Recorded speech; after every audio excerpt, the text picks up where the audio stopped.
I never thought I'd be standing in the rain outside an expensive restaurant, watching my wife laugh with another man on our 10th wedding anniversary.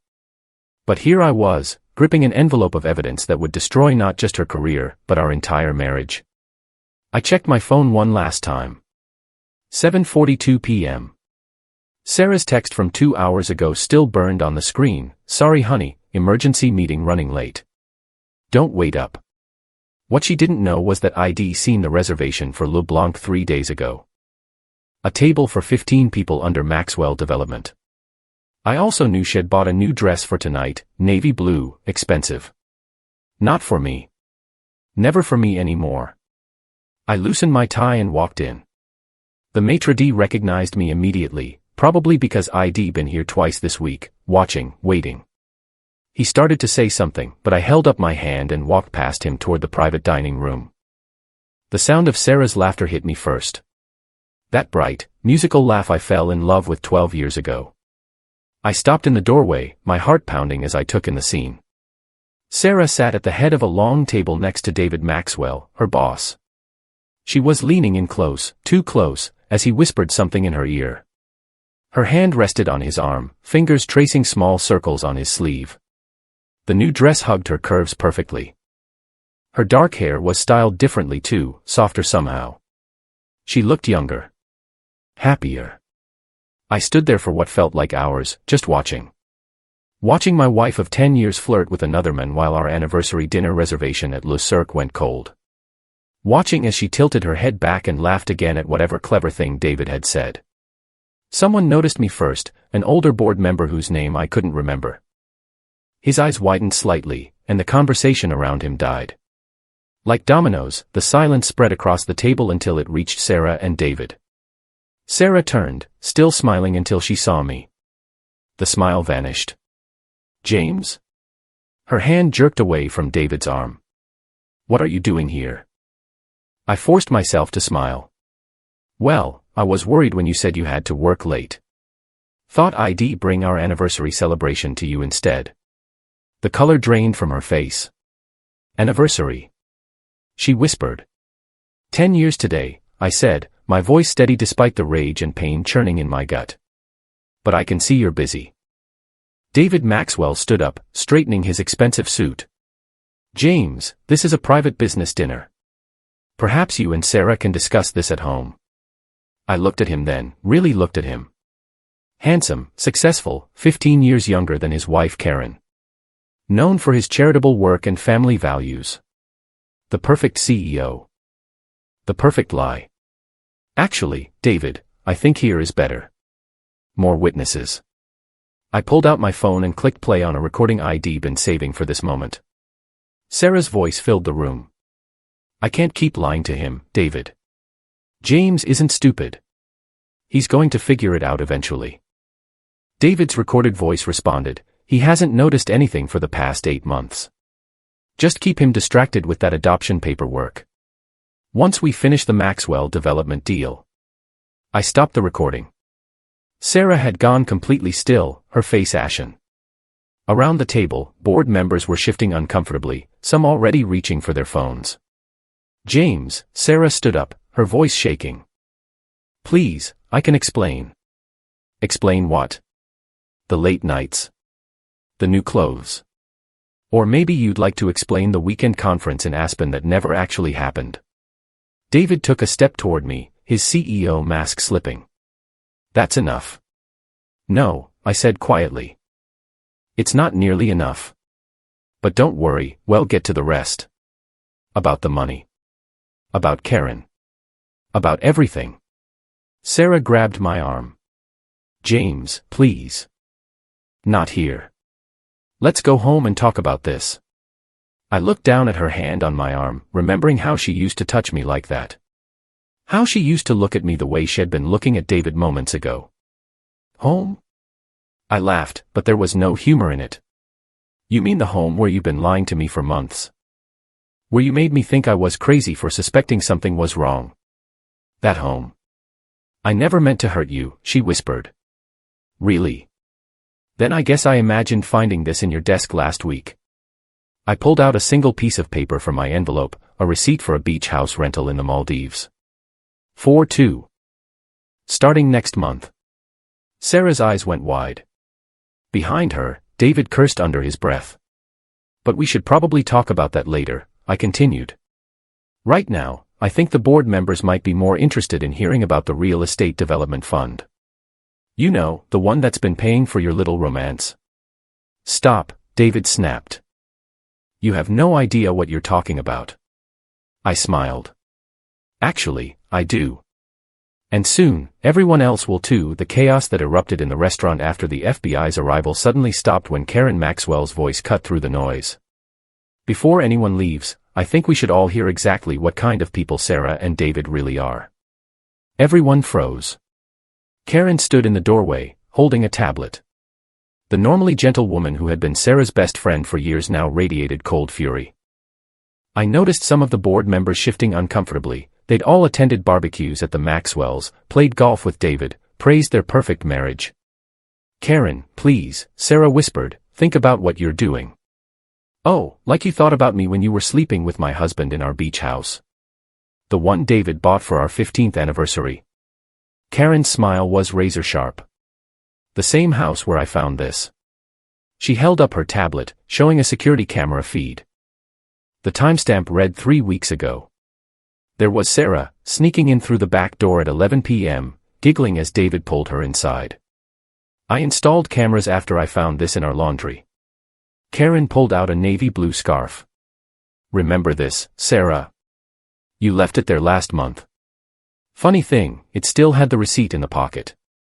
Bought the same day David transferred $50,000 to your private account.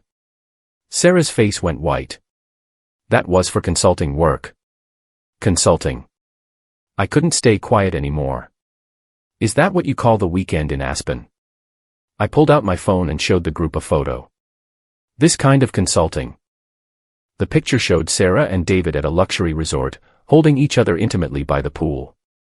Sarah was wearing the bikini she had told me she bought for our cancelled anniversary trip to Hawaii. James. Sarah's voice cracked. How did you get that? The same way I got these. I started playing a series of videos on my phone. Sarah and David entering hotels. Restaurant dates. Secret meetings in parking garages. You really should be more careful about hotel security cameras. And parking lot surveillance. And traffic cams. One of the board members, an elderly woman named Margaret, gasped. But David, you told us your wife was in Europe those weekends. Karen laughed bitterly. Oh, I was in Europe all right. In a private hospital that these two convinced my family I needed. Because I was imagining things when I suspected they were having an affair. She turned to Sarah. Remember how concerned you were about my paranoia, Sarah? How you held my hand and told me I needed help. That I was imagining the lipstick on David's shirts, the late-night calls, the mysterious expenses. Sarah tried to reach for Karen, but Karen stepped back. Don't you dare touch me. Not after I found this in your purse last month. She pulled out a small notebook. Your little diary of lies. Every detail of how you and David planned to convince me I was losing my mind. The medication you suggested to my doctors. The symptoms you reported to my therapist. The room was dead silent now. Even the FBI agents had paused to listen. Page 47 is my favorite, Karen continued, her voice shaking. Karen seems to be believing everything. David says once she's committed, we can access her trust fund. Just need to make sure she stays unstable enough to need long-term care. Several people at the table made sounds of disgust. Sarah looked around desperately, but found no sympathy. Want to know the worst part? Karen's voice dropped to a whisper. I named you godmother to my children. You came to my house every Sunday for family dinner. You helped my daughter pick out her prom dress while you were sleeping with her father. I watched my wife crumble under the weight of her exposed betrayal. But I wasn't finished. It was time for everyone to know exactly who Sarah Morris really was. Speaking of family, I said, pulling out more photos, remember Tommy's graduation, Sarah? When you said you couldn't make it because of food poisoning. Sarah's eyes went wide. James, don't. My nephew cried because his favorite aunt wasn't there. Meanwhile, I showed everyone a photo of Sarah and David at a beachfront restaurant, dated the same day. Looks like you recovered pretty quickly. And our fertility clinic appointments? I continued, my voice growing harder. The ones you kept missing because of emergency meetings. Guess what I found on David's corporate card statements? I laid out receipt after receipt.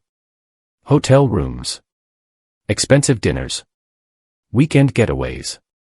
All on days when Sarah was supposedly at doctor's appointments, trying to help us start a family. You didn't just betray our marriage, I said, my voice breaking slightly. You betrayed our future. Our dreams. Remember this. I pulled out an ultrasound picture. Sarah's hand flew to her mouth. From 3 years ago, I explained to the stunned room. When we lost the baby. You told me you needed to work late that night, that you couldn't come to the hospital because of a client emergency. I looked directly at Sarah. You were with him, weren't you?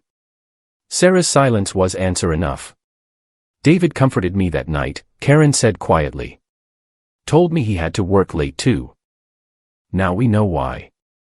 One of the younger board members suddenly stood up. The charity gala, he said. Last Christmas. You two said you were finalizing the Phoenix Project documents. But I saw you. I saw you in the coat room. I didn't want to believe. More voices joined in, more stories, more sightings. The wall of lies Sarah and David had built came crashing down as person after person recalled suspicious moments they'd dismissed. Through it all, David stood silently between the FBI agents, his face a mask of cold calculation. He hadn't said a word since they'd handcuffed him. David, Sarah finally whispered, tell them it wasn't like that. Tell them we love each other. David's laugh was cruel. Love? Please. You were convenient, Sarah. Available. Eager to please. And stupid enough to sign whatever I put in front of you. The look of devastation on Sarah's face would have broken my heart 3 months ago. Now I just felt tired. The adoption agency called yesterday, I said quietly, pulling out one final envelope. They approved us. We were finally going to be parents, Sarah. I was going to surprise you at our anniversary dinner. Sarah reached for the envelope with trembling hands, but I pulled it back. Don't worry, I said. I already called and told them about the federal investigation. Apparently, they're not keen on placing children with people facing fraud charges.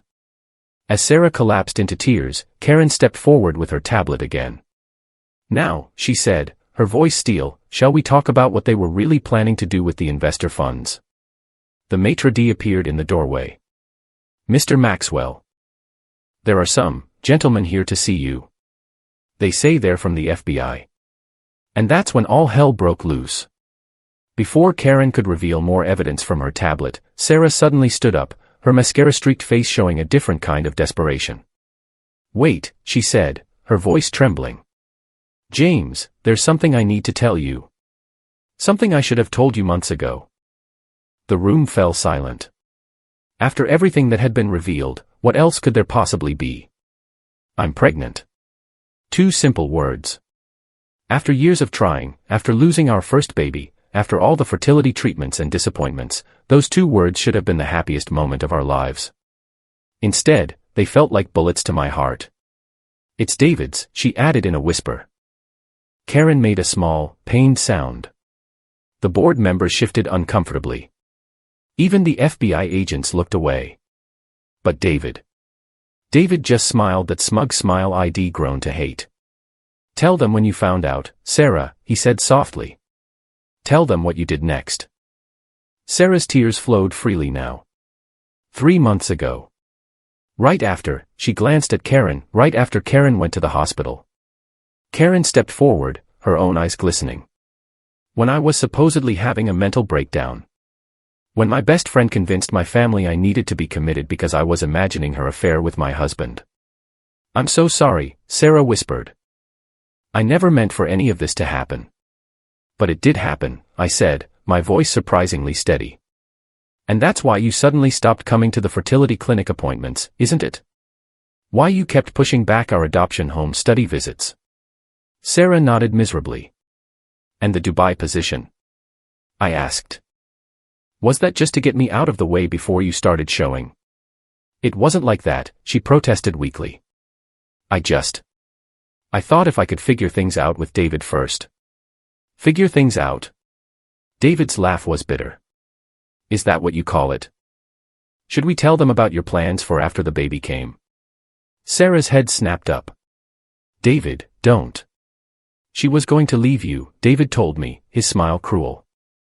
Wait until the baby was born, take half of everything in the divorce, and then we'd move somewhere warm. Somewhere without all these, he gestured around the room, complications. That's not true. Sarah cried. James, please, he's lying. I love you. I made a mistake. A terrible mistake. I looked at my wife of 10 years, really looked at her. The woman I'd built my life around. The woman I'd dreamed of having children with. The woman who had betrayed not just me, but her best friend, all for a man who clearly saw her as nothing more than a convenient tool. A mistake. I echoed. Like missing our anniversary dinner. Like helping gaslight Karen into a hospital. Like lying to me for months while carrying another man's child. I can explain everything, Sarah pleaded. Actually, said a quiet voice from the doorway, I think I can explain it better. Everyone turned to see a woman in her early 30s standing there, holding a thick folder. Jessica. David's face went pale. What are you doing here? Jessica Miller, she announced to the room. David's former assistant.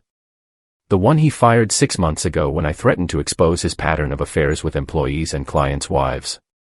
Sarah's head whipped around to stare at David. Pattern of affairs? Jessica stepped into the room, her heels clicking on the hardwood floor.